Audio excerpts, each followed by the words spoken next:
Asha Miller is a grade 11 student at Giles Secondary, a private school. She is pushing for her school to change their school uniform policy.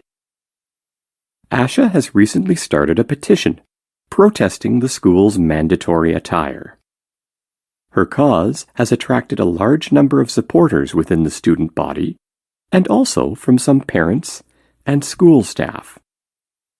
At the same time, many among the student body, faculty, and parents are in favor of continuing the school tradition.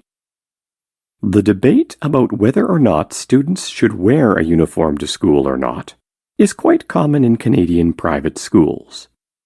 Although a few public schools also require students to wear a school uniform, most public schools don't require this. One of the most common arguments for uniforms is that students will not be as distracted from their studies by fashion choices or peer pressure. Consequently, students focus on better grades, and they are also easier to discipline.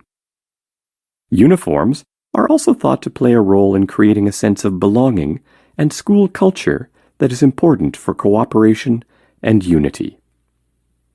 Critics, such as child psychologist Dr. Jason Ferguson, say there is no concrete evidence that links school uniforms to improved educational results.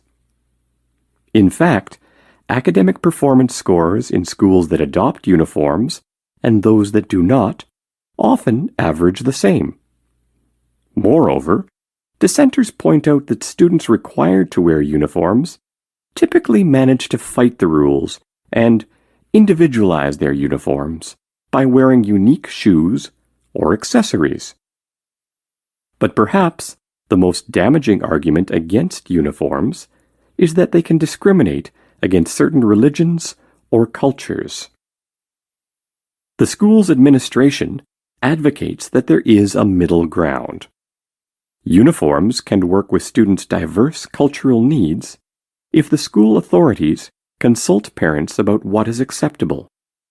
Exceptions could be made, such as, for example, allowing Muslim girls to wear long, loose trousers instead of skirts that might not provide adequate coverage. Asha Miller thinks such accommodations don't quite suffice, and she advances a different alternative. She is suggesting that uniforms be abolished in favor of a dress code that specifies the kinds of clothes that can be worn, including the length of dresses, amount of exposed skin, cleanliness, and so on.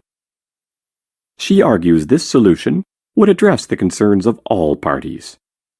Students wouldn't feel constrained in how they express their identity and cultural beliefs. Meanwhile, appropriate school attire and discipline would be maintained. She adds that adolescence is a particularly critical phase in a person's life in which they are trying to figure out who they are and where they fit, and clothing choice is a way to truly express one's interests and personality.